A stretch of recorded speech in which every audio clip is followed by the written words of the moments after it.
Hi friends, स्वागत है आप सभी का मिशन कोचिंग सेंटर में। इस वीडियो में बात करेंगे आरआरबी एनटीपीसी का कोई भी एग्जाम हो, चाहे ग्रुप डी हो, रेलवे हो, मतलब एनटीपीसी हो या फिर आपका आरपीएफ हो, कोई भी एग्जाम हो, वो सारे के सारे टीटी हो, कोई भी सभी एग्जामों के लिए रामबाण भैया सीरीज चल रही है। पीवाईक्यू की सीरीज चल रही है और यहाँ पर सारे बायोलॉजी के इंपॉर्टेंट क्वेश्चन टॉपिक वाइज कराए जा रहे हैं। तो चलते हैं अगला टॉपिक पे। तो टॉपिक है आपका, आज का टॉपिक है उत्सर्जन तंत्र।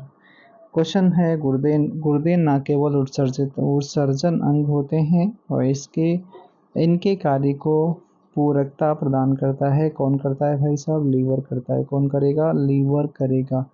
अच्छा, चलिए अगला सवाल है, नेफ्रॉन संबंधित है। किससे संबंधित है? नेफ्रॉन सेल किस में पाई जाती हैं? उत्सर्जन तंत्र से संबंधित होती हैं।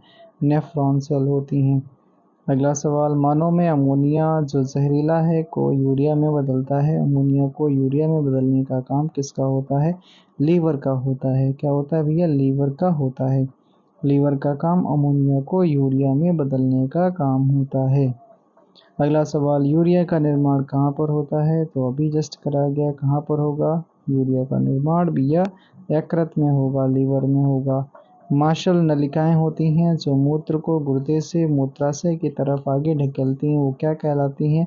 तो मूत्रवाहिनी माशल नलिकाएं होती हैं जो मूत्र को गुर्दे से मूत्राशय की तरफ में ढकेलती हैं, तो मूत्रवाहिनी होती हैं।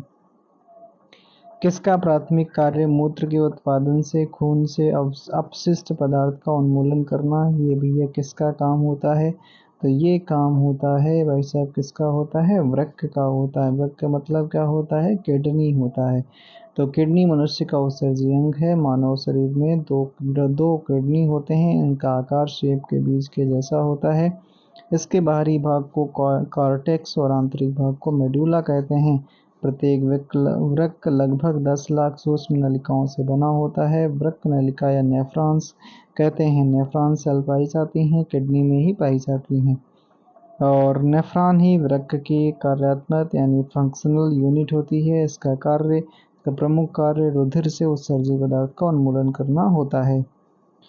मनुष्य के गुर्दे के निस्पंदन की इकाई को क्या कहते हैं? तो निस्पंदन की इकाई को नेफ्रॉन कहा जाता है। क्या कहा जाता है? नेफ्रॉन। किडनी की संरचनात्मक इकाई कौन सी होती है? अभी पढ़ा गया, कौन सी? नेफ्रॉन होती है।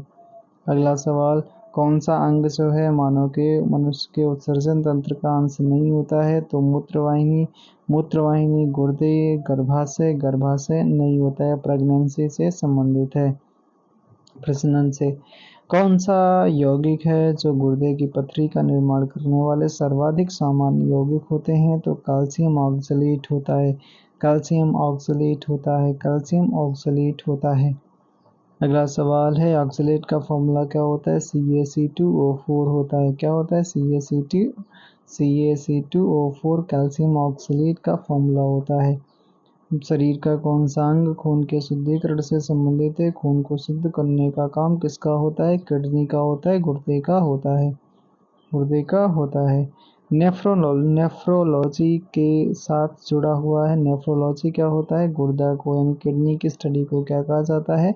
नेफ्रोलॉजी कहा जाता है। किडनी कितनी होती हैं? मानव शरीर में 2 किडनी पाई जाती हैं। और कौन से रोग के उपचार में डायलिसिस किया जाता है? तो आपका कौन सा रोग होता है? तो इसमें भैया गुर्दे की पथरी में क्या करा जाता है? डायलिसिस करा जाता है। गुर्दे की पथरी में होता है तब डायलिसिस करा जाता है। डायलिसिस की प्रक्रिया किससे संबंधित है? तो गुर्दे से संबंधित है।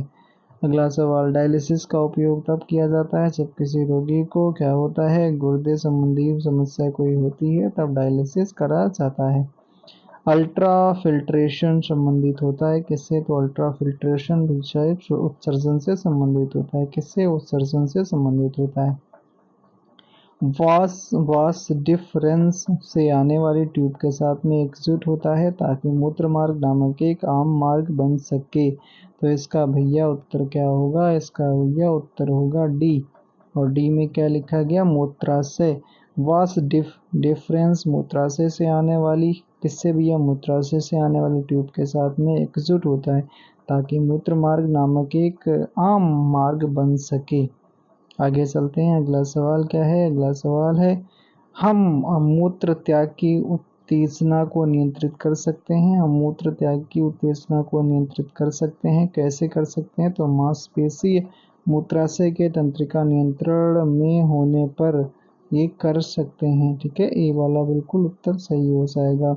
उस विकल्प को चुने जो अन्य तीन से अलग है। तो अन्य तीन से अलग की बात होती है तो यहाँ पर बात करते हैं निश्चल कणिकाएं, तो यही अलग हैं। बाकी समीपस्थ नलिकाएं, नलिका प्रॉक्सिमल कॉन्वोलूटेड ट्यूबल।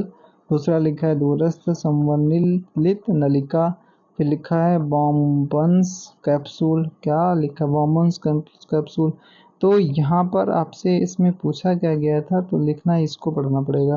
प्रत्येक स्तनधारी के नेफ्रॉन्स में एक वृक्क कणिका होती है। इस कणिका के अंदर एक दोहरी दीवार वाली मतलब प्यालीनुमा आकृति होती है, जिसे बॉम्बन कैप्सूल कहा जाता है। बॉम्बन कैप्सूल से पीछे की ओर एक लंबी संवलित नलिका निकली होती है, जो क्रमशः दो भागों में समीपस्थ तथा दूरस्थ होती है।